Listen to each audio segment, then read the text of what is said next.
Syaratnya wudu ayat 5. Yang pertama ayatunal mutawaddi'u musliman. Syarat yang pertama, orang yang berwudu itu harus muslim, harus beragama Islam. Kalau non muslim wudu ya rasa wudunya karena tidak memenuhi syarat, okay? Walaupun apal biasa karena wudu kan biasa, mungkin di TV banyak orang wudu, orang tapi ikut wudu non muslim ya tidak sah karena tidak sesuai syaratnya wudu. Kemudian ayatuna mumayyizan, orang yang berwudu itu harus mumayyiz, harus pintar. Orang gila nggak termasuk, orang yang idiot nggak termasuk wajib wudu karena tidak pintar. Kemudian Allah yakuna ala a'dha'il wudu'i ha'ilun yamna'u usul ma'i lal basyarati. Di anggota wudu itu tidak ada sesuatu yang menghalangi sampainya air ke kulit. Contohnya air. Anggota wudu apa saja? Yang pertama diantaranya adalah wajah, kedua tangan, kemudian apa lagi? Sebagian kepala, kemudian apa lagi? Kaki. Itu anggota wudu. Di daerah itu kaki juga nggak semuanya, paling sampai ke mata kaki. Misalnya anak perempuan pakai kutek, itu menghalangi air karena termasuk itu anggota wudu. Berarti tidak boleh, wudunya nggak sah kalau seperti itu. Karena apa? Air nggak sampai ke situ, terhalang oleh kutek. Atau mungkin anak sekolah begini tip ek misalnya. Nah, tip ek itu kan termasuk seperti cat ya Bu ya. Ya, jadi itu menghalangi sampainya air ke kulit, maka itu wudunya tidak sah.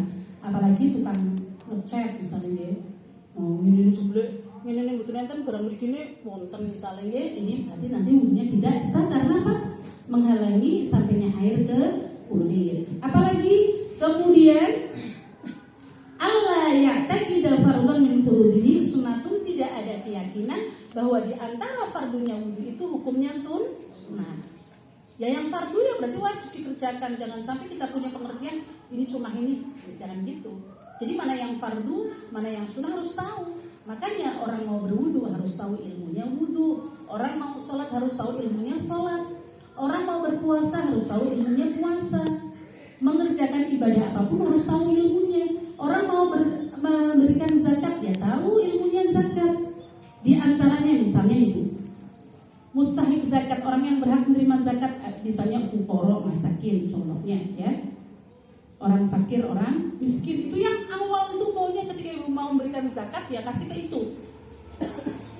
Boleh kalau masih tetangga-tetangga kita yang masih fakir, yang masih yang tergolong miskin, ya itu prioritasnya untuk fakir miskin. Jangan ibu zakat anak udah sekolah ini pun zakat sampun nikah miskin zakatnya nggak bisa seperti itu. Itu namanya sodako, bukan zakat.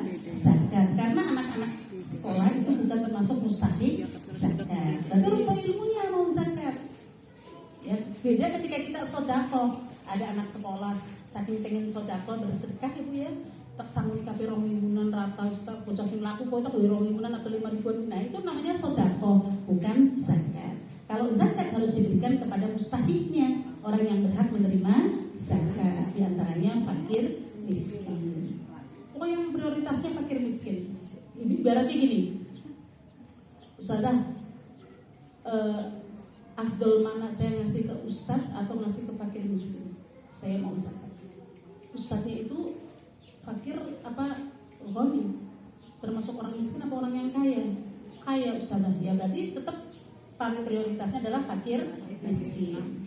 Kecuali ketika ustaznya itu dilalah kebetulan orangnya nggak mampu, berarti bukan dia itu karena ustaz itu bukan, tapi tergolong karena fakir miskin. Paham? Jadi gitu Bu, paling prioritas itu fakir miskin. Jadi ibu jangan sampai ngasih misalnya zakat fitrah atau zakat mal, kok ustadznya semua fakir miskinnya nggak ada yang dikasih, itu jangan. Prioritasnya itu fakir miskin. Jadi kalau kita memberikan sesuatu misalnya kepada ustadznya ya karena ustadznya nanti tergolong fakir atau miskin, bukan karena ustadznya. Paham ya? Kemudian apa lagi? Ini sudah ya. Sekarang faraidul wudu'i piro-piro fardune wudu iku sittatun. Nah, fardunya wudu itu ada 6. Wahya utawi sittah iku yang pertama an-niyatu. Inna ghusli awwal jusinal wajhi. Yang pertama fardunya wudu adalah niat. Kapan dilakukan niat? Inda ghusli awal juz'in minal wajhi, ketika membasuh yang awal dari wajah. Nah, Ibu, niatnya ingat wa mahalluha fil qalbi. Niat itu tempatnya di hati. Jadi ketika ibu membasuh wajah yang pertama, hati niat nawaitul wudu'a li raf'il hadatsil asghari fardholillahi ta'ala. Di hati niat melafalkan itu ketika ibu begini melafalkan nawaitul wudu' itu sunnah. Tapi yang wajib itu hati, untuk nawaitul wudu' itu hatinya. Paham ya? Kemudian yang kedua, ghusl wajhi, masuk wajah. Nah, kapan batasnya wajah itu mana? Min nambati sya'ri ra'si, dari mulai tempat tumbuhnya rambut ini, ya. Misalnya yang rada botak ya, rambutnya di sini, mulai sini. Nah, itu mulai dari tempat tumbuhnya rambut sini, ya, ila muntahad daqoni, sampai nih, ya. Jangkut sampai sini. Nah, kabeh niki kudu kewa dibasuh. Paham ya? Wa minal udhuni ilal udhuni, dan dari telinga sampai telinga. Jadi kalau batas atas bawahnya itu dari sini tempat tumbuhnya rambut sampai sini, ya. Sampai sini, ini namanya janggut, kan ini termasuk janggut ya Bu ya.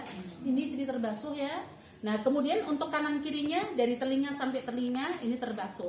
Jangan begini tok Bu. Nah, kadang saya lihat Bu, udah tua banget Pak, wudhunya gini Bu. Kayak tok diburuk-buruk tok loh Bu. Nah, takutnya sini belum basah, sini belum basah. Maka harus terkena aliran air. Paham ya? Itu untuk batasnya wajah. Kemudian ghusl yadaini, yang ketiga adalah membasuh kedua tangan ma'al ini beserta siku-sikunya. Wa ma tahtal adhafiri tawilatil lati tasturul anamila. Bahkan sampai di bawahnya kuku yang panjang, ya. Kuku-kuku itu bawahnya harus terbasuh. Misalnya kukunya panjang, ya sepanjang kuku yang panjang itu harus terbasuh bawahnya.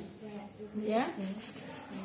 Ya, misalnya yang kukunya panjang, yang panjang banget misalnya ya, itu bawahnya harus terkena air, ya, paham ya? Jadi, kemudian apalagi mashu ba'dir ra'si, ini kok masuk sebagiannya sirah.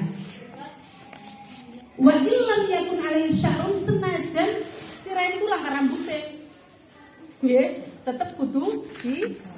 Nah, tapi cuma sebagian. Wala yakfi mashu sya'rin tola'an hadir ra'si, dan tidak cukup dengan membasuh rambutnya yang panjang, misalnya masih rambutnya tok sini ngene tok mboten angsal. Rambutnya dawa misalnya ngene kena srigine tok mboten angsal, wedi bukan jambule pripun, ya. Rambutnya panjang mung rambutnya tok mboten angsal, tetap sebagian kepala. Jadi sininya Bu ya. Kepala kan sini Bu, bukan rambutnya tapi kepalanya, ya. Walaupun sedikit itu terbasuh. Sebagian Bu, yang namanya sebagian kan nggak harus. Nah, kalau sunnahnya semuanya. Kalau laki-laki makanya kalau basuh itu gini Bu, sret, gini kan. Itu memang sunnahnya, ya. Jadi dibasuh gini. Nah ini gini kan, sret. Jadi semuanya kebasuh itu sunnah. Tapi kalau kita apalagi yang punya rambut panjang ya nggak bisa seperti itu. Cukup sebagian kepala, karena itu fardunya juga sebagian kepala. Kemudian apalagi yang kelima, ghusl rijlaini, yaitu masuk kedua kaki ilal ka'baini, sampai kemiren, sampai mata kaki, ya, sampai di mata kaki. Ya, mata kakinya harus terbasuh. Ngerti ya? Bu, Ustazah saya kalau wudu kok sampai lutut, ya nggak apa-apa. Yang penting mata kakinya harus terbasuh, ya. Nah, ini. Kemudian apalagi wajibu ghusl. Sudah ya Bu ya, yang kelima, kemudian wajibu ghusl apa itu? Oke. Jadi membasuhnya itu wajib sampai ini loh Bu, tungkaknya ini terbasuh ya Bu, tungkak itu terbasuh, ya. Jangan cuma kadang kan orang gini tok Bu, ya, ada pancuran mau seret atau gitu tok. Ininya terbasuh sampai. Nah, bisa lagi nanti termasuk disunahkan itu geriji-geriji itu dipun sela-selani, ya. Begini kan kalau basuh itu, nah satu-satu sampai sini itu terbasuh semuanya. Ngaten nggih? Paham nggih? Nah, kemudian yang keenam itu adalah at-tertibu tertibel ladha'il arba'ati, di antara anggota-anggota yang wudhu itu yang 4 itu harus tertib. Jadi bersama wajah, kedua tangan, kemudian ketiganya kepala, dan yang terakhir kaki itu harus urut. Kalau nggak urut, nggak tertib, itu wudhunya tidak sah. Karena termasuk fardunya wudhu itu adalah at-tertib, ini tertib urut. Paham ya? Ada pertanyaan sampai di sini? Nggih. Yang mana ini kan wudhu kata airnya lepas mari di sama pembuka. Kan itu wonten sekarang alit sing ditato alian nggih bedak waterproof sing mboten. Itu berarti kalau yang bedak itu sampai sifatnya nggak bisa masuk airnya, itu tidak sah. Okay? Makanya nggak boleh ibu pasang tato sebagai jadi alis tuh ya. Ya pokoknya muslim aja secara syariat aja itu ya Bu ya. Yang itu ditato yang menghalangi ya, sampainya air ke kulit, itu berarti wudhunya tidak sah. Termasuk pakai bedak-bedak yang sifatnya itu sampai air itu nggak tembus ya, nggak tembus ke dalam kulitnya, berarti ada hail, ada penghalang sampainya air ke kulit, itu wudhunya tidak sah. Paham ya? Ya makanya hati-hati kalau beli bedak, jangan yang anti air. Iya. Jangan mintanya yang anti air biar